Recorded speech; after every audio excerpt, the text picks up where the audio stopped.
Muy buenos días, iglesia, muy buenos días, familia, muy buenos días, amigos que nos visitan. Que el Dios de toda gracia, que nos llamó a su gloria eterna, los perfeccione, los afirme, fortalezca y establezca.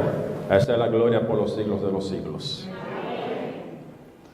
Estamos en esta serie que hemos titulado El verdadero evangelio y que está basada en nuestro estudio de la epístola del apóstol Pablo a las iglesias de la región de Galacia. Esta es nuestra 12ª fecha, 12ª fecha de esta serie que estamos tratando en esta serie, en esta carta. Hoy vamos a estar viendo el último párrafo de la parte teórica de la carta, de la parte doctrinal de la carta. Las cartas de Pablo, en general todas las cartas, pero las cartas de Pablo siempre están compuestas de una primera parte, que es la parte teórica, que es la parte doctrinal, y una segunda parte, que es la parte práctica, la aplicación de esas enseñanzas. Como ustedes saben, la carta a los Gálatas tiene 6 capítulos. En los primeros 4 capítulos, Pablo nos va a estar enseñando, dándonos teoría, enseñándonos las doctrinas. Pero luego, los capítulos restantes, el 5 y el 6, tienen que ver con la aplicación de esas doctrinas, de esas enseñanzas. Y Pablo estaba preocupado porque los Gálatas estaban corriendo el riesgo de volver a abandonar el evangelio de la gracia que ellos habían recibido para volver entonces a un evangelio de obras, para volver a la ley mosaica, volver a la ley mosaica, la ley escrita por Moisés. Y esto gracias a la actividad, al proselitismo que estaban teniendo algunos judaizantes, personas que estaban agregándole a la gracia, agregándole a ese evangelio que dice o que nos dice que somos justificados, que somos salvos en el momento en que ponemos nuestra fe en Cristo para vida eterna, para vida eterna. Y ellos ahora les dicen a los Gálatas, les vienen diciendo, no es suficiente creer, tienen que guardar la ley de Moisés, se tienen que circuncidar para ustedes poder ser salvos. Entonces los Gálatas ahora se sienten tentados, y hay algunos que querían volver a esa práctica de la cual Cristo los libró, los redimió de esa maldición con su muerte, pero ellos quieren volver a esa práctica. Y Pablo comienza a desarrollar ese argumento para defender el evangelio de la gracia. Ya desde en estos capítulos del 1 al 4, Pablo va desarrollando un argumento, un hilo que si usted lo sigue, usted lo entiende, es muy fácil entender Gálatas. Porque Pablo no está hablando a lo loco ni palabras sueltas. Todo es una unidad, es una carta. Pero va progresando, esa carta va progresando hasta llegar a esa parte teórica a donde llegamos hoy, donde él concluye esa parte teórica o esas enseñanzas doctrinales. Y él comienza, vimos cómo comienza diciendo, hay un solo evangelio. No hay 2 evangelios. Hay un solo evangelio que justifica o que salva y que santifica. Hay otros, pero son falsos. Hay otros evangelios, pero son falsos. Solamente hay uno que justifica y santifica. Los otros no lo pueden hacer. Porque este evangelio, dice Pablo, nos viene diciendo Pablo, ese evangelio no es de hombre. Ese no fue un invento humano. Ese evangelio yo lo recibí de Cristo directamente. Nadie me instruyó, ni los apóstoles. Nadie me dijo lo que yo tenía que decir. Nadie me dijo qué mensaje yo tenía que dar. Ese mensaje yo lo recibí directamente de Cristo. Así viene Pablo diciendo. Para luego decir, y ese mensaje tiene el apoyo apostólico. Los apóstoles, los 12, están de acuerdo con ese mensaje porque es el mismo mensaje que tienen ellos. Es el mismo mensaje que están llevando los apóstoles. El mensaje de la gracia, el mensaje de ser salvo con solamente creer en Cristo para vida eterna. Pero no solamente tiene el apoyo apostólico, sino también que la ley valida ese evangelio. Porque la ley, nos está diciendo Pablo, no fue dada para competir con la gracia. Porque la ley no fue dada para salvar ni para santificar. La ley fue dada ¿con qué propósito? Para mostrar el pecado y llevarlo a Cristo para ser justificado por fe. Ese es el propósito de la ley, que trabaja, vamos a decir, junto con ese evangelio de la gracia. Mostrar el pecado para que la gente se entienda, se dé cuenta que necesita un Salvador. Entonces llevarlo a Cristo y ser justificados por la fe, no por la ley. La ley lo lleva, le muestra su pecado, le muestra esa necesidad. La ley no anula ese pacto abrahámico, ese pacto de gracia que hizo Dios con Abraham. La ley no vino a anularlo, no vino a competir. Trabajan juntos. Y Pablo le dice a los Gálatas que ese pacto abrahámico, ese pacto que valida el evangelio de la gracia, es un pacto de fe, es un pacto de gracia, no es un pacto de obra. Porque Abraham, el padre de la fe, Abraham es el padre de la fe. Abraham, el padre de la fe, fue justificado no por obras, sino por fe. ¿Qué dice el verso 3-6 de Gálatas? Y creyó Abraham y le fue contado por justicia. Creyó Abraham y fue justificado. Inmediatamente creyó. No dice que Abraham hizo otra cosa más. Creyó Abraham y Abraham es el padre de la fe. Por tanto, Pablo viene diciendo, solamente pueden llamarse legalmente, justamente, hijos de Abraham, aquellos que son de fe. Aquellos que creen que con solamente poner su fe para vida eterna en Cristo Jesús es suficiente para ser justificado. Esos son los hijos espirituales de Abraham, los que creemos, nosotros que creemos que es suficiente creer para ser justificados. Sin ningún tipo de obra meritoria, porque Abraham no hizo absolutamente ninguna obra. Absolutamente, lo único que hizo Abraham fue creer, y dice, y le fue contado por justicia. Solamente nosotros, los que creemos en Juan 3:16, los que creemos en Efesios 2:8 y 9, podemos decir que somos hijos espirituales de Abraham. A los otros hay que buscarle otros padres, porque Abraham no es. El que está creyendo en obras no son hijos de Abraham, no son hijos espirituales de Abraham. Serán hijos de John MacArthur, o de John Piper, o de Paul Washer, o de cualquier otro de esos que están enseñando esa barbaridad. Pero no son hijos espirituales de Abraham. La semana pasada nosotros vimos a Pablo dándonos primero 4 razones por las cuales ellos no debían volver a las obras de la ley. Él dice a los Gálatas, mira, aquí hay 4 razones por las cuales ustedes no deben volver. Pero le da también 3 pasos para no volver. Y le da 2 consecuencias si vuelven. 2 consecuencias negativas si los Gálatas se vuelven a las obras, si los Gálatas se vuelven a la ley. 2 consecuencias negativas. Y hoy Pablo va a terminar ese capítulo 4.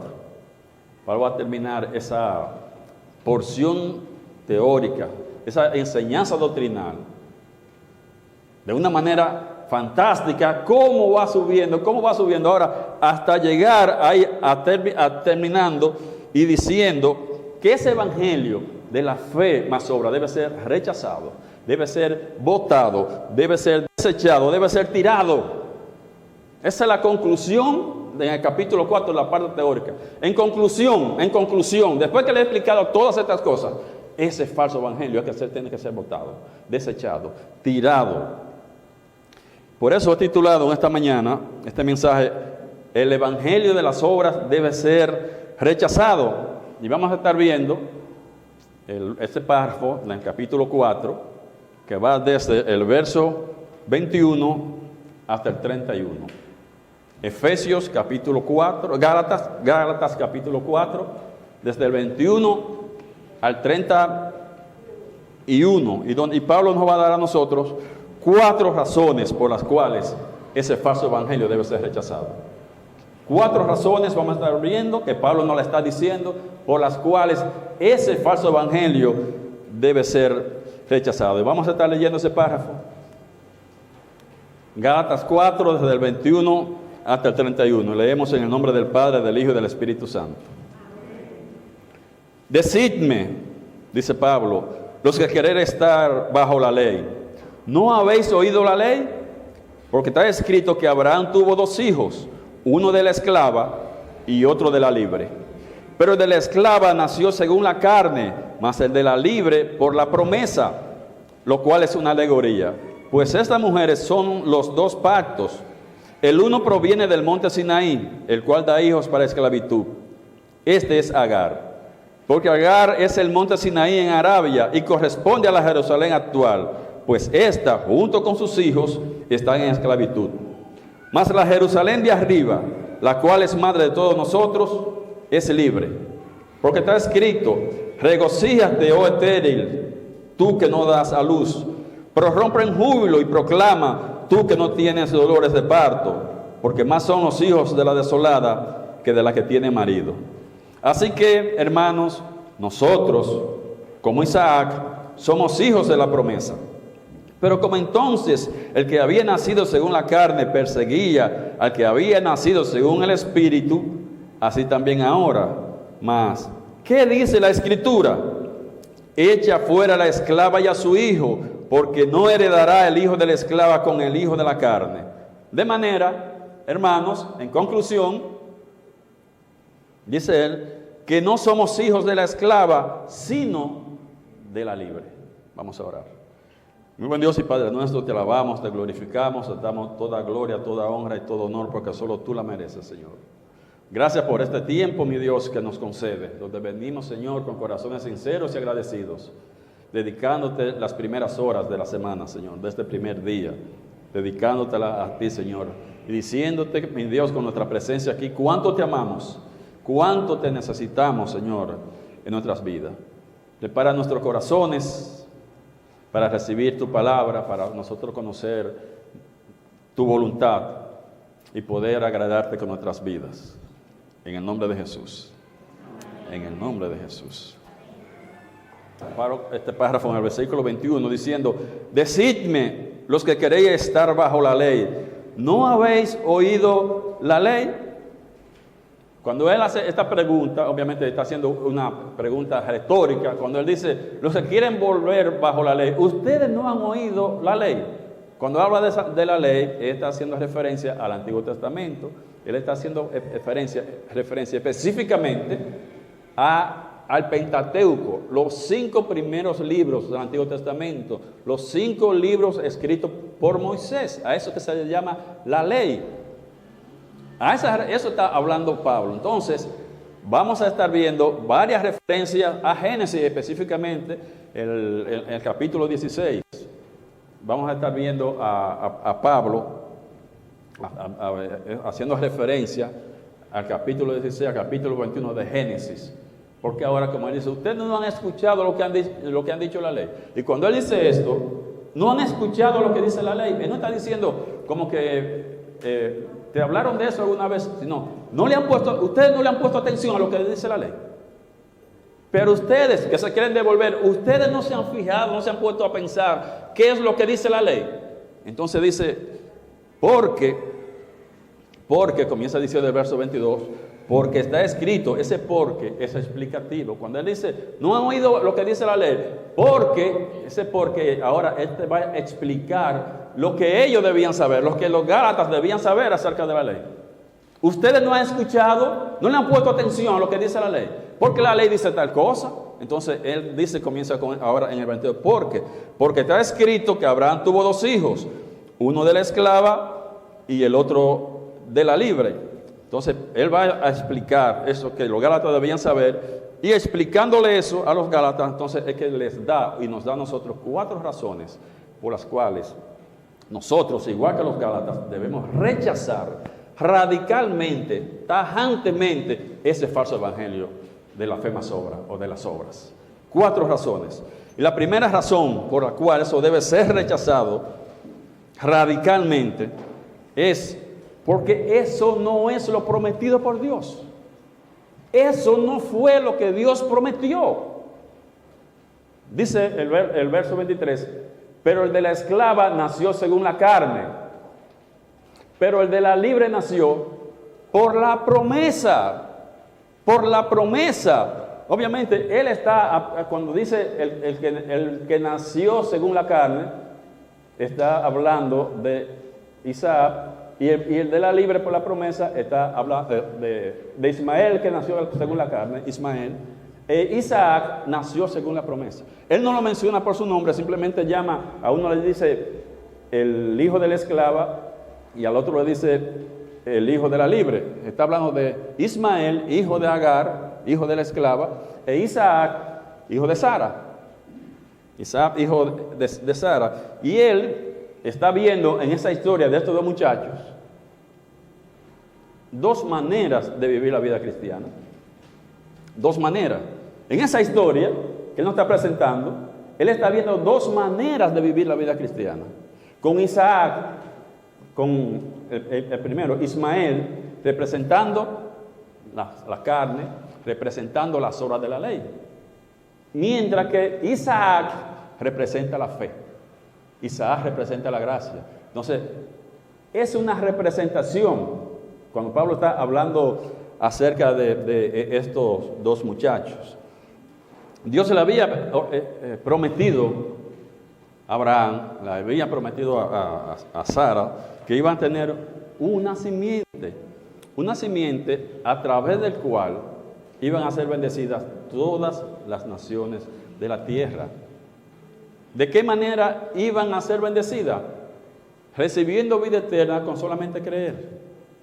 Esa había sido la promesa que Dios le había hecho a Abraham. Y entonces ellos están listos, tienen en su agenda, en sus planes, tener un hijo, porque Dios le dijo que iban a tener descendencia, que iban a tener un hijo.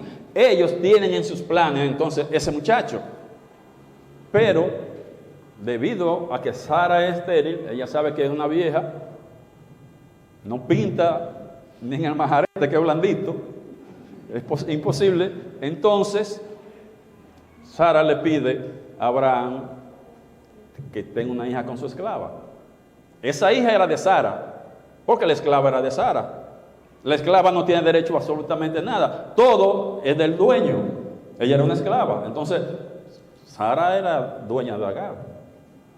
Si Agar tenía un hijo, ese muchacho es mío. Entonces ella quiere buscar una madre de alquiler, podríamos decir, para tener a ese muchacho. Y así vino Isaac. Así vino Ismael. Así vino Ismael. Pero Dios no le había prometido eso. Dios le había prometido un hijo milagroso. Un hijo que de forma natural era imposible. Era imposible. Eso era la promesa de Dios. Un hijo milagroso. Entonces Isaac representa esa promesa de justificación solamente por medio de la fe, mientras que Ismael representa la justificación por las obras, la justificación por la carne. Dios nunca le dijo a Abraham, nunca le prometió que la bendición consistía en fe más obra.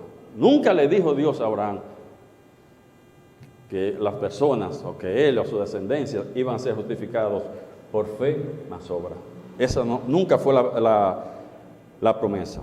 Salvación solamente por fe. Esa era la promesa, salvación por fe. Y ese pacto sigue vigente todavía. Eso no ha cambiado, ni va a cambiar. Ese pacto abrahámico, ese pacto de fe, ese pacto de gracia, ¿okay? Fue por su gracia, un pacto incondicional. Abraham no tenía que hacer nada para que eso se cumpliera. Ese pacto no ha cambiado. Ese pacto está vigente hoy, de que las personas se salvan, se justifican o son justificadas solamente por creer. Ese pacto está vigente hoy. Pero nace el muchacho, nace Ismael. Ellos estaban esperando un hijo. Pues ahí aparece el muchacho. ¿Cómo usted cree que iban ellos a recibir a ese muchacho? Con gozo. Dios cumplió su promesa. Dios había prometido que nos iba a dar un hijo. Aquí tenemos al muchacho, gloria a Dios. Pero Dios dijo, ese no es. Aunque Abraham y Sara estaban encantados con su muchacho, Dios había cumplido la promesa, Dios había sido fiel, pero Dios dice, ese no es. Ese no es. Hoy no hay mucha diferencia tal vez con seguridad, la mayoría de personas recibiendo a Isaac, a Ismael con ese mismo gozo de ser salvo con fe más obra. Hay mucha gente recibiendo a Ismael que representa la fe más obra con mucho gozo, diciendo, mira, sí, somos salvos. Pero Dios dice, ese no fue lo que yo dije. Eso no fue lo que yo le prometí. Y Dios sigue rechazando esto y diciendo que es solamente por la fe, no por la fe más obra. Me imagino a Dios diciendo, búsquenme donde yo dije que la gente se va a salvar con fe más obra. Díganme dónde yo he dicho, donde yo se dejó escrito que la gente se va a salvar siguiendo la ley o cualquier tipo de obra. ¿Dónde lo dice? Díganme dónde dijo Jesús. Habló de otra cosa que no sea la fe, que no sea creer. ¿Dónde está escrito eso? Cuando Jesús evangelizó a la samaritana, cuando Jesús evangelizó a Nicodemo, cuando Jesús evangelizó a Marta, cuando Jesús evangelizó al ciego de nacimiento, simplemente le dijo, cree. ¿Tú crees esto? Nunca le dijo que tenía que hacer otra cosa. Absolutamente no le mencionó Jesús evangelizando. Ese debe ser nuestro patrón. Ese debe ser nuestro maestro. A ese que tenemos que imitar cuando estamos evangelizando. Él no le habló que tenía que ni perseverar, ni bautizarse, ni confesar, ni tenían que hacer la oración de penitente, ni se tenían que arrepentir. Creer. Imagino a Dios ahora diciendo, ese no fue a Ismael que yo le prometí. Yo prometí a Isaac, que representa la fe, que representa la gracia. Eso es un invento humano. Eso no está en la Biblia. Es un invento del hombre que está impidiendo que las personas lleguen a Dios, que las personas lleguen a salvarse. Y hay que ver entonces, ¿quién está detrás de eso? De esas enseñanzas, de esta doctrina. El enemigo de las almas. El enemigo de las almas. Así es que puede evitar que la gente llegue a Cristo. Diciéndole, vete por este camino que es más corto. Pero el camino que al hombre le parecen derechos, que parecen rectos, pero su fin es de muerte.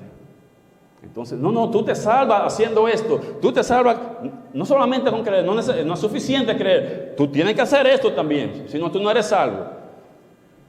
Y hoy la mayoría está haciendo esto. Y Dios dice, eso no fue lo que yo prometí. Ese no es Isaac. Por tanto, mis hermanos, y les digo de corazón a las personas que están siguiendo este falso evangelio de fe más obra, el que no cree en esa promesa, el que no cree en Isaac, no ha nacido de nuevo. No se nace con dos evangelios, con cualquier evangelio. Hay uno solo. Hay un solo evangelio. Por mucho amor que queramos, no importa que la persona esté por 30 años en una iglesia, no importa que estén en un ministerio, no importa que estén predicando, no importa que estén cantando, si no ha creído en esa promesa, Isaac, no han nacido de nuevo. Lamentablemente, eso es un invento de hombre. Cualquier evangelio que le agregue a la fe algo es falso. Cualquier evangelio que le agregue algo más a la fe es falso y por lo tanto debe ser rechazado. Échalo fuera, debe ser rechazado. Así que la primera razón por la cual debe rechazarse ese evangelio es que no fue eso lo que Dios prometió. No fue eso lo que Dios prometió. En segundo lugar, la otra razón por la cual debe ser rechazado es porque produce esclavitud. Ese falso evangelio de la fe más obra, produce esclavitud. Dicen los versos del 24 al 27, lo cual es una alegoría, o sea, haciendo referencia a lo que dice el 23, el que nació de la esclava y el que nació de la libre. Dice, lo cual es una alegoría, pues estas mujeres son los dos pactos. El uno proviene del monte Sinaí, el cual da hijos para esclavitud. Este Agar, de Ismael, ese pacto, porque Agar es el monte Sinaí en Arabia y corresponde a la Jerusalén actual, pues esta, Jerusalén, junto con sus hijos, está en esclavitud. Está hablando de esa que de hoy, de esa que atacaron ayer. Siguen en esclavitud, creyendo en la ley. Siguen en esclavitud. Mas la Jerusalén de arriba, la cual es madre de todos nosotros, es libre, porque está escrito, regocíjate, oh estéril, tú que no das a luz. Prorrumpe en júbilo y clama, tú que no tienes dolores de parto, porque más son los hijos de la desolada que de la que tiene marido. Pablo ahora va a clarificar más esto que está hablando en el verso 23, de la esclava, de la libre. Ahora va a estar poniendo una ilustración. Y él dice que esa historia de Agar e Ismael y Sara con Isaac es una alegoría. ¿Qué es una alegoría? Una alegoría es una figura literaria que consiste en una historia, pero representando otra cosa. Es una alegoría. Es una historia, pero que representa otra cosa. Entonces, por eso dice que esa historia de Sara, de Agar con Ismael y Sara con Isaac, es una alegoría, porque Sara e Isaac representan una cosa y que Agar e Ismael representan otra cosa. Es una alegoría. O sea que Agar representa ¿qué? La ley mosaica, porque ¿qué dice que viene de dónde? Porque ahí fue que dieron la ley. Agar, ¿de dónde viene? Del monte Sinaí, porque ¿dónde se dio la ley? En el monte Sinaí. Está muy claro. Estamos claros.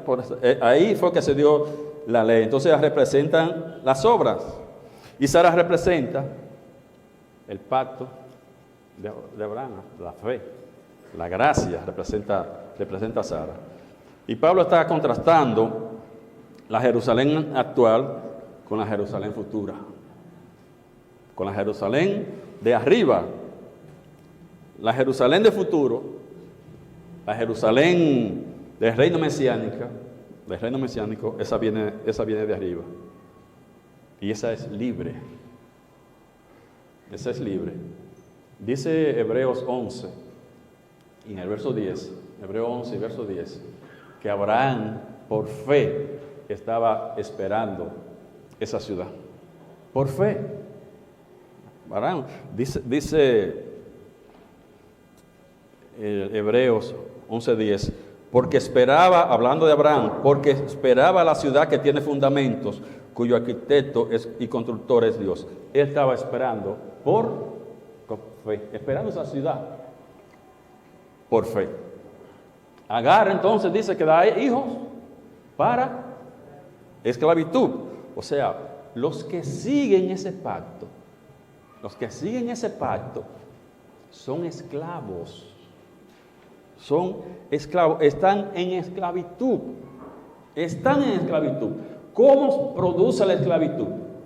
¿Cómo la ley, las obras, la fe más obras produce esclavitud? ¿Cómo lo produce?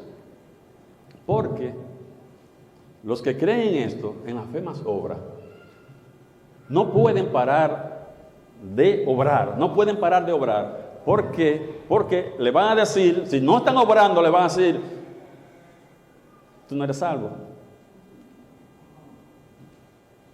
Si dejan de obrar, tú no eres salvo. O si obran mal, tú perdiste la salvación. Si no estás obrando, entonces tú no eres de los escogidos. Entonces, ¿qué va a pasar con esa persona? Obrar, afanándose, y con el temor de que ¿seré yo salvo o no soy salvo? Entonces, ¿qué aparecen entre ellos? ¿Qué aparecen en esas iglesias? Los inspectores de frutos. Lo que yo le llamo inspectores de frutos. Eso van a ver tu vida, Eso están viendo tu vida, inspeccionando tus frutos, para decirle, hermano, usted no está obrando. Revísese, porque usted no es de los elegidos, usted no es salvo, usted no está obrando. O vienen y te dicen, hermano, usted no está actuando correctamente como se comporta un cristiano, usted ha perdido la salvación. Entonces, ¿qué pasa? ¿Eres esclavo o no eres esclavo?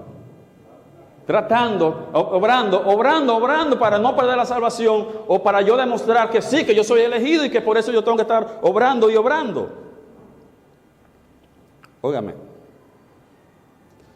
¿cómo se puede tener seguridad de salvación con un sistema de creencias así?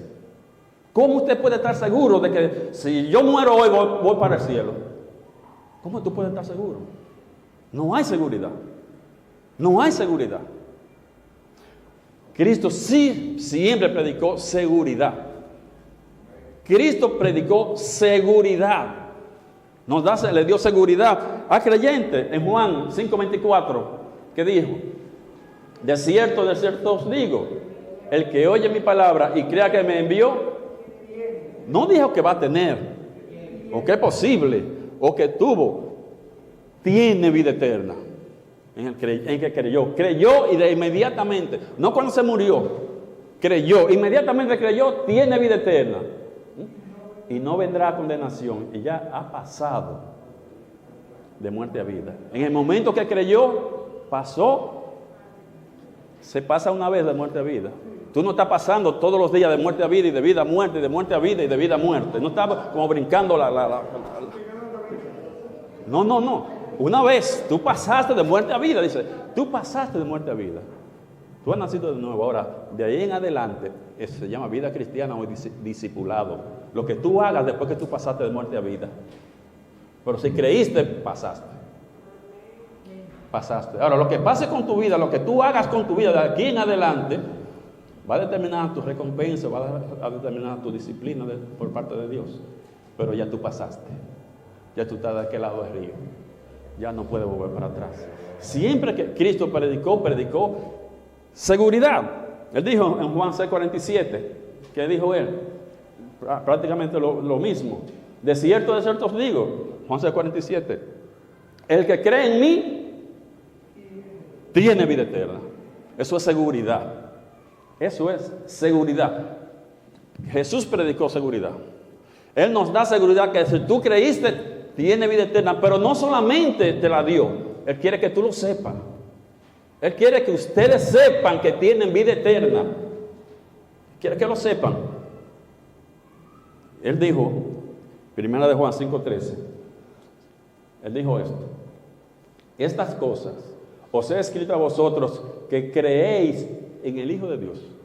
A ustedes que son salvos, los que creen en Dios, para que sepáis. No solamente nos salvó, no solamente nos dio garantía, ahora nos está diciendo, nos está escribiendo, para que sepan que tiene vida eterna, para que lo sepan. Dios quiere que usted sepa, que si usted creyó, como dice, para los que creen en el Hijo de Dios, tienen presente. No que lo va a tener.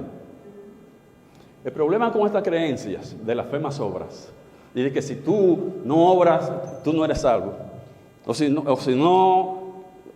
las obras no son suficientes, no eres salvo. ¿Qué problema tiene esto? En primer lugar, no nos dicen cuántas obras yo tengo que hacer para yo ya asegurarme de que soy salvo. ¿Cuántas obras yo tengo que hacer para yo ya decir, ya yo soy salvo? No dicen. Entonces no hay seguridad. A pesar de que Cristo sí predicó seguridad.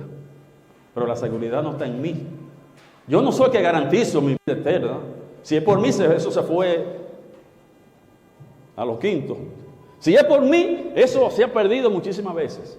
Quien garantiza la vida eterna es Jesús. Yo estoy confiando en su promesa. Yo estoy confiando en eso, que tengo vida eterna. ¿Por qué? Porque he creído en el Hijo de Dios.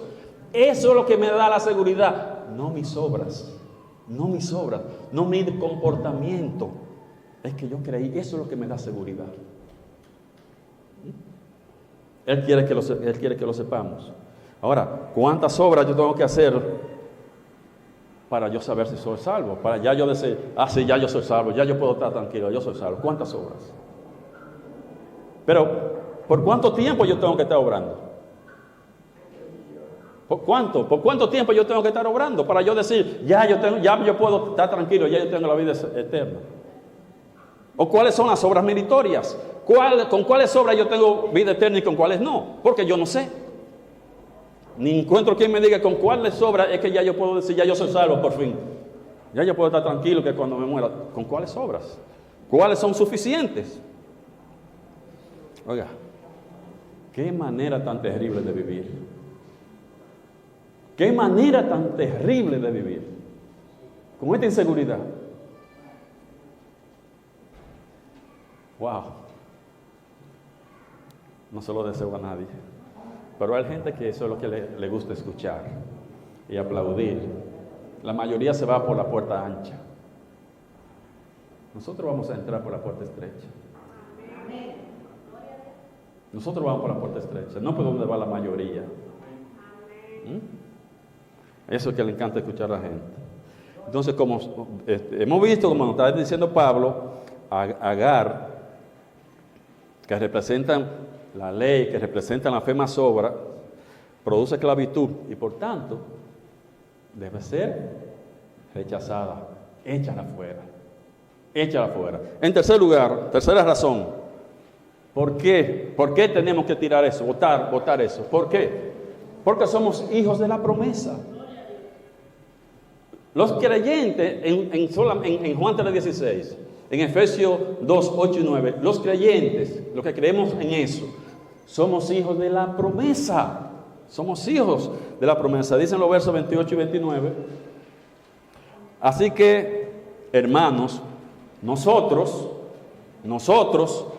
igual que Isaac, nosotros somos hijos de la promesa. Nosotros somos hijos de la promesa. ¿De cuál promesa?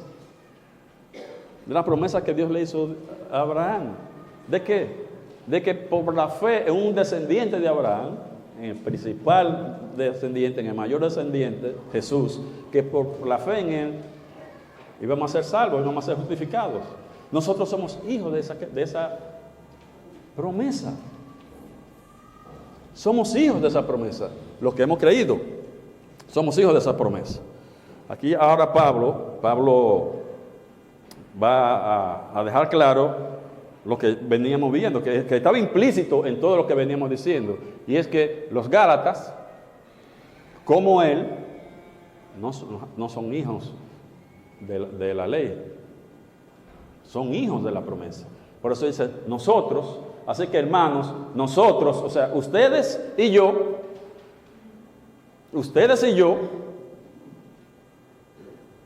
como Isaac, igual que Isaac fue un hijo de la promesa.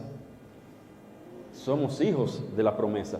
Pero como entonces el que había nacido según la carne perseguía al que había nacido según el Espíritu, así está ahora. Dice así todo. Y hoy, eso incluye hoy, los que están según la fe más obra? Persiguiendo a los que creemos en la gracia. Insultando, diciendo eso es creyentismo, eso es gracia barata. Persiguiendo. Esas personas siguen persiguiendo a los que creemos en la salvación por fe solamente. Igual, ese que nació por la carne, siguiendo a los que han nacido por el Espíritu, los que habían nacido por la promesa. Pablo y los Gálatas eran hijos de la libre, no eran hijos de la esclava, eran hijos o descendiente de Isaac, igual que Isaac, que fue el hijo prometido. Isaac no fue la villa que dio Ismael, no fue lo que Dios había prometido. Isaac no fue la villa, no fue la villa carnal para resolver el problema de la descendencia de Abraham y Sara. Isaac no fue la vía para resolver por vía carnal el problema de la esterilidad de Sara. Fue Ismael. Isaac fue la respuesta prometida de Dios. Fue la respuesta de Dios a esa promesa. Isaac fue la respuesta de Dios a esa promesa. Y hoy mismo, en el día de hoy, Dios sigue dándole al hombre esa promesa de vida eterna por creer solamente en Jesús. Esa fue la promesa dada a Abraham. No fue la promesa de salvación, de vida eterna por medio de las obras o de la fe más obras. Solamente por fe. Solamente por la fe. Efesios 2, 8 y 9, un versículo que todos ustedes tienen que conocer. Ya a esta altura deberían saber, Efesios 2, 8 y 9, memorizarlo. Porque por gracia soy salvo por medio de la fe. Por gracia soy salvo. ¿Qué es lo que no se entiende ahí? ¿Qué es lo que hay que explicar a la gente que solamente es la fe necesaria? ¿Qué no se entiende ahí? Para usted saltar con otra cosa. Por gracia soy salvo por medio de la fe. Y esto, o sea, la salvación no es de vosotros. Está hablando de la salvación en singular. Y esto no de vosotros, pues es un don de Dios. La salvación es que es un don de Dios. Es un regalo de Dios. No por obras, para que nadie se gloríe. Para que nadie se gloríe. Nosotros quienes estamos confiando en ese pacto, somos hijos de la promesa de Dios hecha a Abraham, de ser justificados igualito como fue justificado Abraham. Creyó Abraham y le fue contado por justicia. Entonces, ser justificado, nosotros somos hijos de la promesa, en el sentido de también ser justificado igualito como fue justificado el Padre de la fe. Entonces, nosotros no podemos gloriarnos de que somos salvos porque nos arrepentimos. Sí, yo sé que soy salvo porque yo me arrepentí. No, yo soy salvo porque yo me bauticé. Yo soy salvo porque he perseverado. Yo soy salvo porque yo he estado haciendo obras. Yo soy salvo porque yo confesé. Yo soy salvo porque yo cambié mi vida. Nosotros no podemos gloriarnos de eso. No podemos gloriarnos de eso. Nosotros reconocemos humildemente que somos salvos por gracia, por medio de la fe. Entonces toda la gloria es para Dios. Nosotros no podemos gloriarnos porque nosotros no hemos hecho nada. No podemos gloriarnos porque nosotros no tenemos ninguna obra por qué estarnos gloriando. No tenemos obra. Por eso toda la gloria es para Dios. Los que han hecho obras, sí. Los que están confiando en las obras para salvarse, sí se están gloriando. No, yo soy salvo porque yo hice esto. Yo soy salvo porque yo he hecho esto.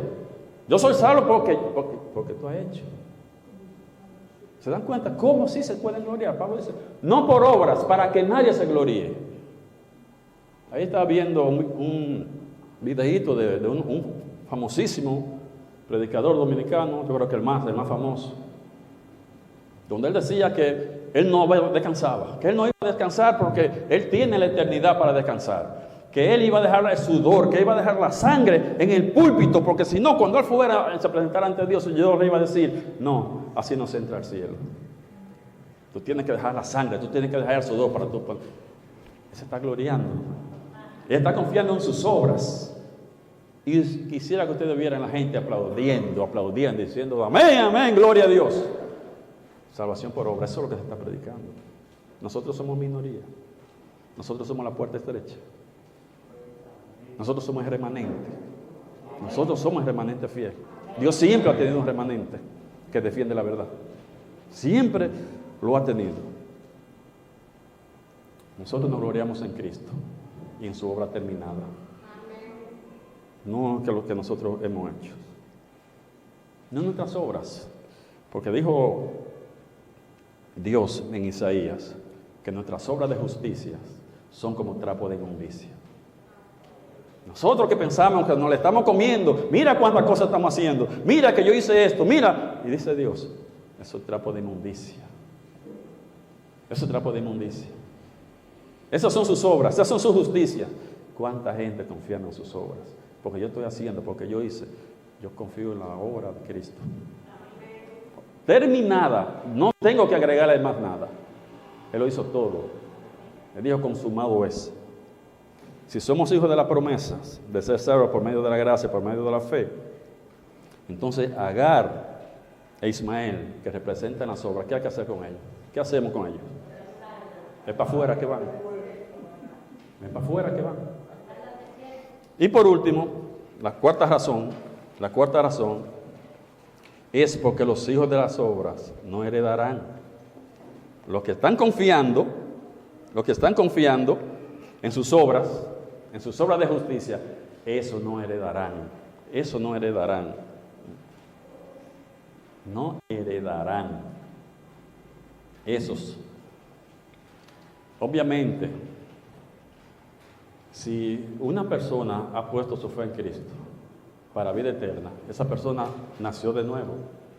Inmediatamente esa persona nació de nuevo. Si esa persona es engañada por un falso maestro, si esa persona es confundida, sigue siendo salva. Lo que va a perder son las recompensas, haciendo disparate, dejando de vivir por fe para vivir por la carne. Esa persona va a perder su recompensa, no va a perder la salvación. Y hay muchas personas así, que han confiado en Cristo Jesús para vida eterna, pero ahora le ha aparecido un diciendo, no, eso no es suficiente. Tú tienes que hacer esto, si no, es una falsa doctrina, que me digan. Entonces, pero esa persona es salva. Pero esa persona obviamente no va a perder la recompensa. Perdió la recompensa. Dice aquí la conclusión del capítulo 4, verso 30 y 31. Más, ¿qué dice la Escritura? ¿Qué dice la Escritura? Si ya vimos lo que representan Agar e Ismael, lo que representan Sara e Isaac. ¿Qué dice la Escritura? En Génesis.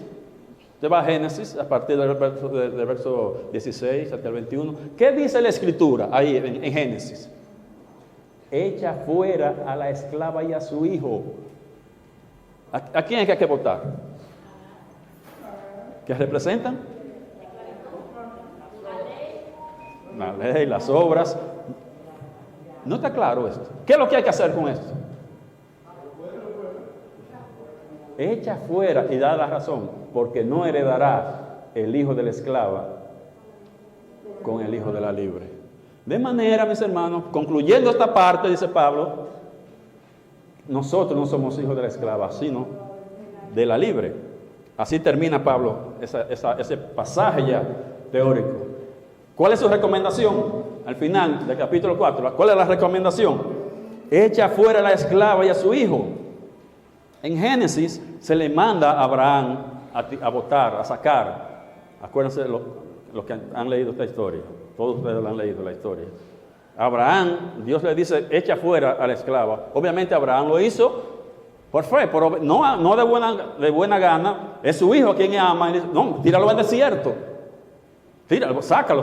Abraham lo hizo a pesar de amar Tanto a Agar como a su hijo, a su primogénito, él lo hizo. Y lo sacó. Pero Dios estaba mostrando una profunda verdad con esta tipología. Una profunda verdad estaba Dios utilizando. Ismael representa ¿qué? Representa la ley y los esfuerzos carnales para agradar a Dios, para hacer la voluntad de Dios. Eso debe ser echado fuera. Si no lo entendieron, si no escucharon, yo se lo voy a decir como Luis Fonsi, despacito. Eso debe ser echado fuera.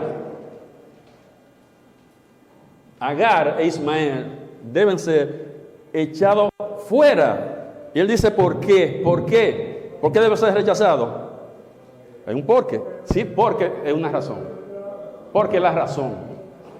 Porque no heredará el hijo de la esclava con el hijo de la libre. Ahora Pablo está haciendo referencia a una herencia. ¿A cuál herencia está haciendo referencia? ¿A la activa o a la pasiva? Está hablando de la herencia activa.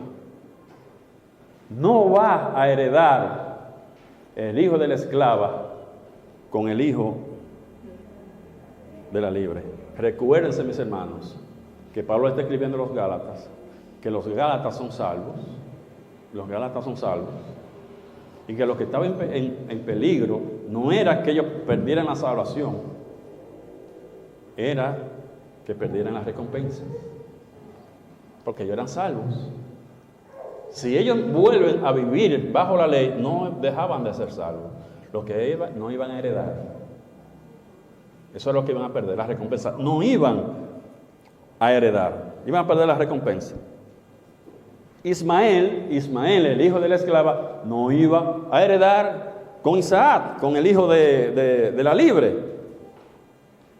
Eso no significa, mis hermanos, eso no significa que los hijos o los descendientes de Ismael no iban a estar en el reino. Cuidado, eso no es lo que está diciendo Pablo aquí. Esto no significa que los hijos de Ismael no iban a estar en el reino. Los descendientes de Ismael, que son los árabes, todas las naciones árabes, hay cristianos, son minorías, son un remanente. Son un remanente porque ellos son musulmanes. Los árabes, todas las naciones árabes. No hay ninguna nación árabe cristiana. Pero hay cristianos. Hay cristianos. O sea, eso no significa, cuando dice que no va a heredar, no significa que los descendientes de Ismael no van a estar en el reino. Va a haber personas, descendientes de Ismael en el reino. Incluso, yo creo que Ismael está en el cielo. Yo creo que Ismael es salvo. Yo creo. No es un dogma. La Biblia ni dice que está condenado, pero tampoco dice que es salvo. Pero lo más lógico es que él sea salvo también. ¿Por qué? ¿De quién era hijo Ismael? El padre de la fe. ¿Usted no cree que Abraham no iba a guiar a su hijo a la fe? No iba a guiar a Agar a la fe en el Mesías. No estoy diciendo para que no digan, Marino dice, yo creo, pero la creencia, eso no son creencias fundamentales. Si usted lo cree, está bien, si no lo cree, está bien. Ahora, lo que no, con esto no se puede decir que él está condenado, que está en el infierno. No se puede decir con lo que dice la Biblia. Tampoco podemos afirmar que eres salvo. Yo estoy diciendo, hablando de probabilidades. Es probable que sea salvo, porque era el primogénito de Abraham, el padre de la fe. Y lo más normal es que Abraham guiara a su hijo a la fe. Lo que él está diciendo, Pablo, lo que está diciendo, que no van a heredar. Los descendientes de Abraham, de Ismael, no recibieron nada de la tierra prometida. Los descendientes de Ismael. Pablo lo que está diciendo es, no van a heredar. ¿No? Recuérdense que no es lo mismo entrar en el reino que heredar el reino. No es lo mismo. ¿O es lo mismo entrar en una casa que heredar la casa? No es lo mismo, pues igualmente. No es lo mismo entrar en el reino que heredar el reino. Son dos cosas completamente diferentes. Esto está diciendo que los que están siguiendo en la fe más obra, o en las obras solamente, o fe más obra, esas personas no van a heredar, no que no van a entrar. Todos los creyentes van a estar en el reino. Todos los creyentes, pero solamente una parte van a estar gobernados con Cristo. No para salvación, sino para gobernar con Cristo. No todos los creyentes. Todos van a estar en el reino. Todos van a entrar en el reino. Pero no todos van a heredar el reino. Son dos cosas diferentes. Lo dice Romanos 8:17. Romanos 8:17 dice: y si hijos, también herederos. Si tú eres hijo, ya tú heredas. O sea, hay una herencia pasiva, una herencia que es común para todos los creyentes. Vida eterna, van a entrar en el reino, la filiación con Dios, o sea, son hijos de Dios. Todos los creyentes tenemos esto. Pero ahora, coheredero con Cristo, sí se necesitan condiciones. Y si hijos, heredero ya, heredero de Dios. Ahora, coheredero con Cristo, un sí condicional, es una condición. Si es que padecemos juntamente con Él, para que juntamente con Él seamos glorificados. Que Dios bendiga su palabra.